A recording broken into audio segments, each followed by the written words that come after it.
الحقيقة أنا منى زكي صعبان عليا جدا، وبمناسبة الجدل والهجوم الكبير اللي عليها بسبب إعلان فيلم الست، خليني أحكي لكم موقف كده سريع حكالي أنا شخصيا من مدير تصوير كان حاضر الكواليس بتاعة الفيلم، وكان داخل الأوضة بتاعة منى زكي عشان يدور عليها، وهو ما كانش لاقيها في وسط اللي قاعدين، فكان بيسأل عليها فبيقول هي هنا ولا لأ.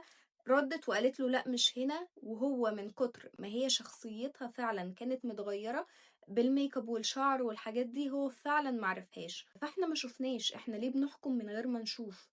يعني احنا ما شفناش احنا كل اللي شفناه اعلان، احنا ما شفناش لسه الفيلم، ما شفناش هل حلو فعلا ولا لا.